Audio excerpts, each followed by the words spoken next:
Memory's a funny thing. In stories, memory rarely works the same way it does in reality. Characters never forget anything the same way people do, unless doing so creates a plot point. In fact, memory is largely taken for granted in storytelling, only ever noticed on the rare occasions it is absent. You're probably already familiar with some of the more common tropes of memory loss in fiction. For instance, you've probably already seen a number of stories that start with the main character waking up shortly after losing their memories. This trope is useful as a storytelling device, but it isn't exactly fashionable. Using memory loss tropes at the beginning of the story is often used as a tool by the author to provide a character who shares the point of view of the audience, going into the story's world and plot mostly or totally blind, and in need of explanation, which can be provided through anything from heavy exposition to vague hints and cryptic clues. It can also be a fun starting point for a story's mystery, where rediscovering the character's past life can be a tense, emotionally charged experience for both the audience and the character in question. The problem is that audiences, even if they haven't critically analysed this trope themselves, can just sort of feel that something's off whenever a story starts with an amnesia trope. This can partly be a simple issue of meta-knowledge, but it is also because the trope itself carries the fingerprints of the hand of the author. The very nature of amnesia plots presents a clear divide between what both the audience and the character know, and the events leading up to that point, which clearly happened, but just so happened to be hidden. The simple act of telling the audience that there's something they don't know is walking a knife edge between plausibility and contrivance, and that's only the first challenge these plots tend to run into. It's very rare, when relying on an amnesia trope to get a story off the ground, that the trope doesn't end up becoming the key through line for the story. It would be odd if a character's memory loss is cured as soon as the exposition-heavy first act is clear. When exactly the thread is resolved can vary. A story can return all of a character's memories as early as the midpoint of the story, and then often use the knowledge regained from these memories as the secondary inciting incident that controls the direction of the back half of the plot. Other stories might save the memories for as late as possible, and usually the later the reveal is, the more of a knife twist the resolution is supposed to be, because not only have the characters done more without the memories, but they also have less time in the story to change course in response to the new information. There are few tragedies more painful than a character realizing they've made a mistake only for it to be too late to fix it. Of course, as with any mystery trope, a lot of the audience's reception of the trope's execution is going to be decided at its conclusion, and the quality of amnesia-based plots has been historically varied. The problem with this is that starting a story with the amnesia trope almost requires that the rest of the story invest heavily in it in order for it to be a coherent addition, and if that trope is then executed poorly, that can be a major blow to the story as a whole. A more philosophical approach to this trope will also engage with the division it brings between who the character was prior to the loss of their memories, and who they are when the audience first meets them. Generally speaking, a character who has lost their memories is clearly either a more interesting character or a less appealing one than the person they were before. Most amnesiac characters are written in contrast to a version of themselves who was more competent, which is usually more appealing for an audience, or an outright villain, which can make for a fun twist, but usually neither the audience nor the character themselves want them to relapse into villainy. The question this raises is simple. What does the story gain from pitting two versions of the same character against each other for the audience's engagement? First, let's take the Paragon route. Usually, when the amnesiac was previously a hyper-competent hero, an audience much prefers the latter version of them, and roots for the character to return to the person they were before. It is, after all, satisfying to see someone perform a skill they're very good at. This wouldn't be so bad if the emotional core of the story reflects that emotion, but not all stories engage with the trope at that level. In the cases where there's little to no emotional catharsis surrounding the character's rediscovery of themselves, why did the story not already start with the character as the more competent, appealing version of themselves? On the flip side, amnesiac villains tend to follow a different character arc. In those stories, the amnesiac either learns or inexplicably wakes up with a different moral code to their previous persona, and when presented with the truth of their past, this new morality causes them to reject who they were before and hold true to the new identity they've made for themselves.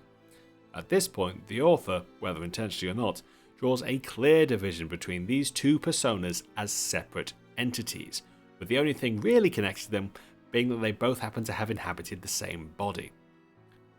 At this point, the moral horror that a character is supposed to feel at the actions of the previous personality is muted by the fact that it wasn't really them who did whatever it was that is supposed to upset them.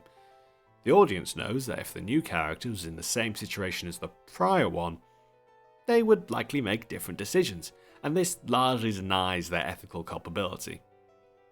Now, if a writer's message is attached to this division of personality, this can still work, but in the cases where the trope is used to create a shocking reveal, it can easily fall flat for this reason.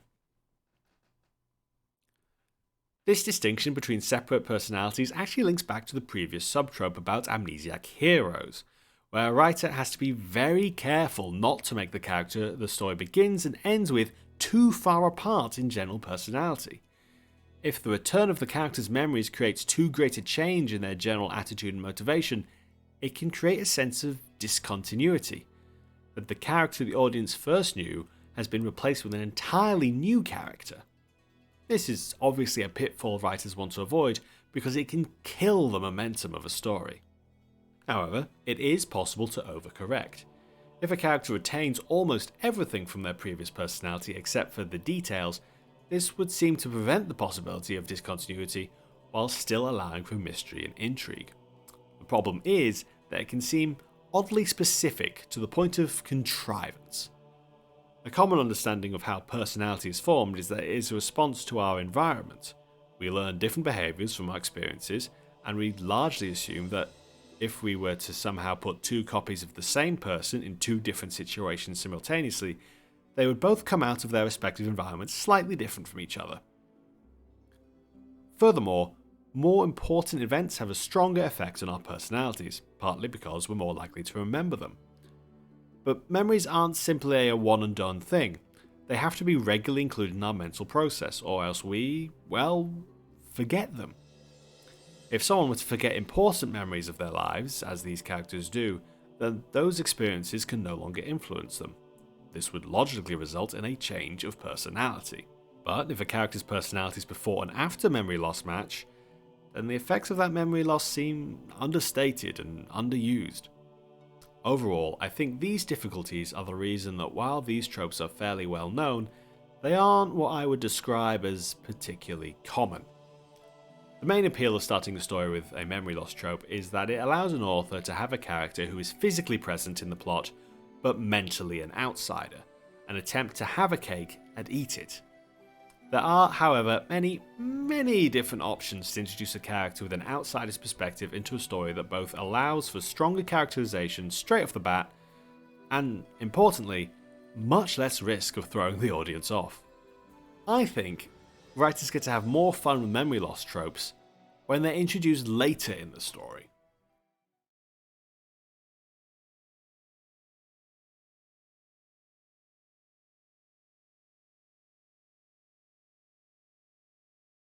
In case you hadn't heard, memory's a funny thing. You never know when you're going to forget something, so when it does happen, it tends to come out the blue. Stories will occasionally use this fact to create what I will be calling amnesia events, where one or more characters suddenly and without warning experience a pretty significant amount of memory loss, consistent to the range discussed regarding Act 1 memory loss. Most of the time, however, these lapses in memory are only temporary, and a character is allowed to return to normal at the end of the event without lasting consequences or side effects. As you might be able to tell, these amnesia events tend to pop up more often in longer, serialized forms of storytelling than short ones. Most films and novels just don't have the time to include a portion of their story where a character randomly forgets who they are, but in episodic storytelling, that's a completely different story. Pun intended. It's fairly common for TV shows on a long enough timeline to tap this trope for an episode or two for a fun, low-stakes distraction in the midst of whatever else is going on that season. I say low stakes because it's commonly understood that when these tropes are invoked in this particular format, the status quo will be restored shortly. It's never really a question whether or not the character is going to regain their memories, as almost every time they'll be back to how they were before by the end of the episode. It's mainly just an opportunity to either inject some low-calorie melodrama into a group's dynamic, or an opportunity for exploring a character in more depth. Sometimes the character exploration is of the character who has lost their memories. If a writer goes with the interpretation that the character's fundamental personality is largely intact, they just have no recollection of any past details, then there's the opportunity for a more quote-unquote objective view of the character, as amnesiacs in this situation are often portrayed as unguarded and honest. Sometimes this can be used to reveal a secret side to the character they usually keep hidden, and others it's simply a confirmation that even without knowing who they are, the character remains true to themselves and are trustworthy when they get their memories back. What's equally interesting about these amnesia events is how the characters around the amnesiac respond.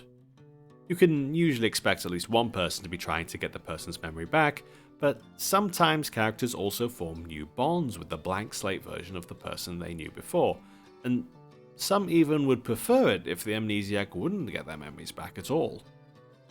There's a lot of opportunity to see how a character ticks when they encounter an amnesiac, as we often see a more honest depiction of the character in their interactions with said amnesiac, even if they spend most of the event lying to their memoryless acquaintance. Sometimes this is because the naivety and sincerity of the amnesiac rubs off on the other character slightly, and other times it's because the character has a level of power over the amnesiac that reveals something about them that the audience wouldn't get to see in their usual dynamic. These story beats are most often explored when a character from one side of the story's main conflict suffers memory loss and is taken in by a member of their opposing faction. In the instances where a protagonist loses their memories and is recruited by a villain, the villain often attempts to convince them of their moral position, and or use the protagonist as a means to further their own goals, which usually involves making them fight their friends. These stories are usually resolved either through some variant of the power of friendship trope, or the amnesia character's subconscious predisposition for good returning their memories before they do something their previous self would regret doing, and generally aren't regarded as all that groundbreaking.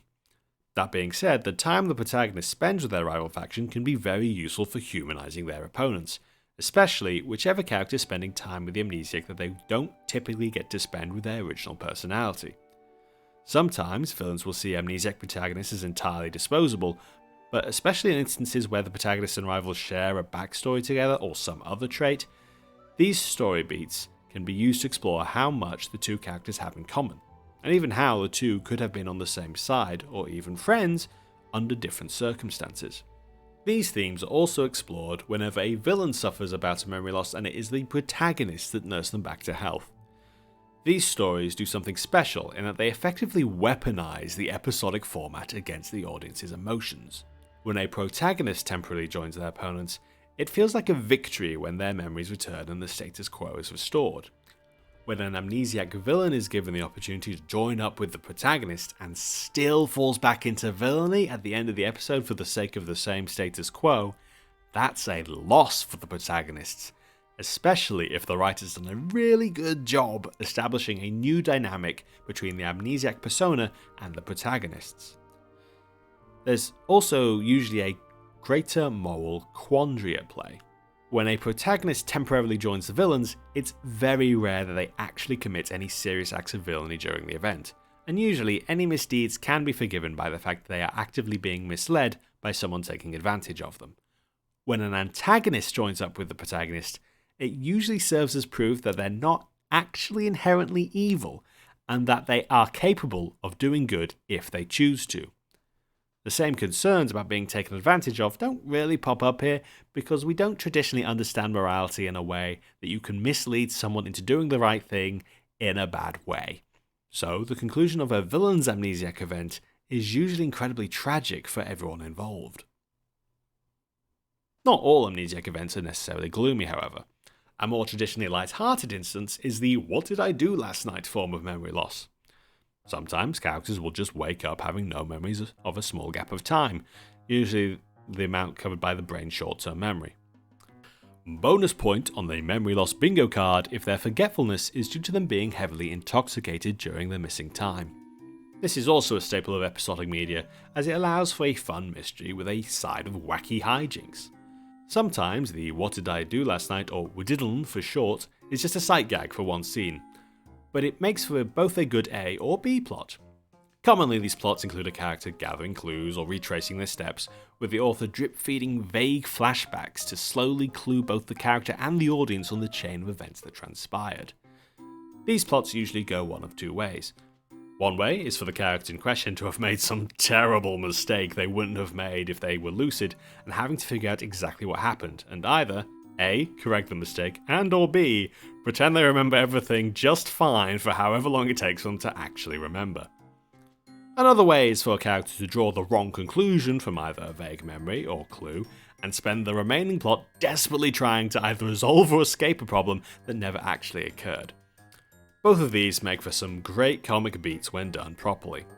There is the possibility for this trope to go hand in hand with a first act amnesiac introduction, and those aren't always so much fun, but most stories that introduce this trope in the middle of the story aren't planning on making it stick around too long, so more often than not it lands on the lighter side. If you like your amnesia events with a little more bite, however, you need only spend some extra time with your post-amnesia persona. Sometimes in fiction, an amnesiac will create a new personality for themselves, aided by either planted memories or simple inference, and even go by a new name. In these instances, the story makes it more explicit than ever that the character, while inhabiting the same body of the previous character, is their own person. They might share some subliminal traits with their previous personality, or they might be completely different, both of which provide some interesting comparisons to play with. Now, as you would expect in an episodic format, the original character's memories are going to surface eventually, and their original personality will be back in the driver's seat. Getting to know this new personality isn't going to change that, but it does provide the author with a fine collection of knives to twist.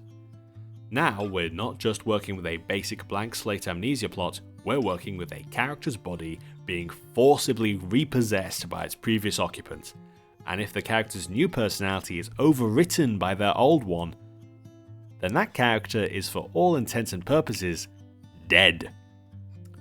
Which is bad enough when you have to consider that returning a character to their status quo effectively requires murdering an innocent person who probably didn't ask for this or even know it was happening to them. You then also have to consider all the people who formed relationships with that new character, who also didn't know the character was the result of a memory loss. How would you even begin to explain to them what's going on, or justify taking away the person they know and have grown familiar with and replacing them with a stranger? That's just brutal. If you like your brutality on a slow burn, however, there are ways that memory loss can be made a reoccurring problem over the course of a narrative. In a few cases, characters will gradually lose memories over the course of a story, although these are usually not plot-relevant memories. Usually, this version of the trope is used to provide emotional stakes. As I mentioned, the memories these characters lose usually do not have a strategic value, but are sentimental in a way that allows an audience to feel sorry for the characters that lose them. This is, of course, provided that the story doesn't start treating memories as a resource a character can afford to burn. If one character acts recklessly with their memories, either out of strategy or ambivalence, then that makes for an interesting contrast to the others around them. If every character starts treating the memories as disposable, then the story has added some edge with no thrust behind it. A memory is an important thing. It's the building block of our identities. Losing one or two at a time is acceptable, inevitable even. But the more someone loses, the greater the scar is left on the essence of their self. The wound might fill, but it will never grow back quite the same again.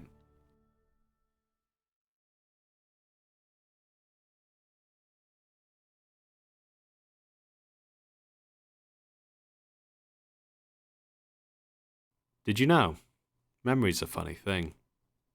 It can sometimes just fail you at the worst of times. If a memory loss trope shows up in the third act of a story, then it's probably being used as a substitute for a death scene. Now, as death scenes go, you would think that death by memory loss would be a fairly kid-friendly way to do it. There's no gore or blood required, not necessarily any violence involved. Hell, you don't even have to worry about a dead body. as even though the character's memories are gone, their body just keeps on trucking. And while all of this is true, I wouldn't necessarily say that these kinds of character deaths have to be any less impactful than more traditional forms of death. One avenue that stories can soften the blow of any death is, of course, by just bringing the character back to life later. This is still true in many forms of memory death. A writer might let the character sit with their memoryless companion just long enough to make them feel like it's a permanent consequence, before allowing the factory set character to regain their memories, either gradually or all at once. Audiences are fairly savvy to this kind of cop-out after seeing it a couple times, but usually it's still such a relief to see a character return to the version of them they already know that it's still cathartic. Of course, if you want to dash all hopes for a character getting their memories back, the solution is simple. Fill the empty space with another personality. Bonus points again if the character's personality is rewound back to the start of the story, just to make it personal for the audience. Replacing a character with a different personality puts a pretty insurmountable obstacle in the way of getting their memories back, as presents much the same moral quandary as was raised by the Act 2 memory tropes. You want the personality you knew back, but how could you justify that when it requires overwriting the distinctly separate person in the same body? Not that this question really comes into play, as by this point we've generally hit the point of no return. Writers can even double down on the cruelty of this trope because, while the character in question is now out of mind, they aren't necessarily always out of sight.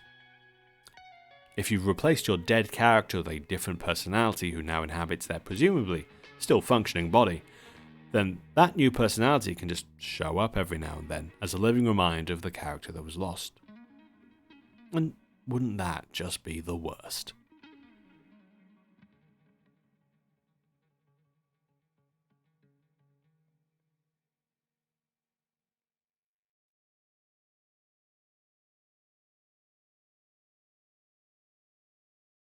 Despite emotional weight and moral problems, memory loss tropes are usually pulling their punches. Memory doesn't work the same in stories as it does in reality, and neither does memory loss. People who suffer memory loss in real life often don't get their memories back. If someone's brain fails to form memories in the first place, then there's no way for that information to be stored for later.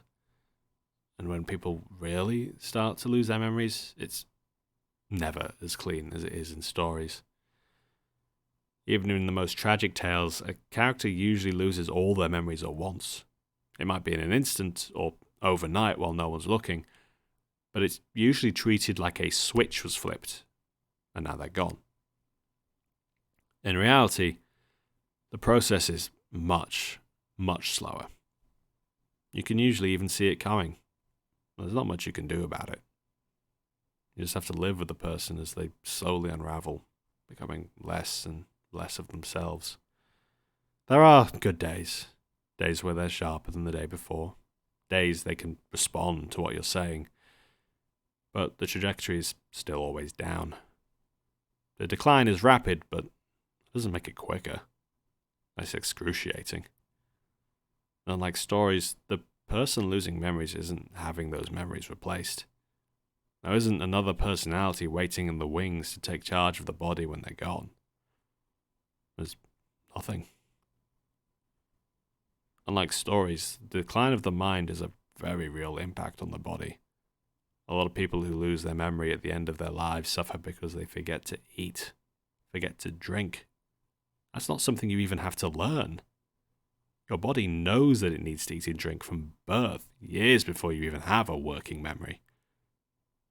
You lose more than memory, you lose your instincts.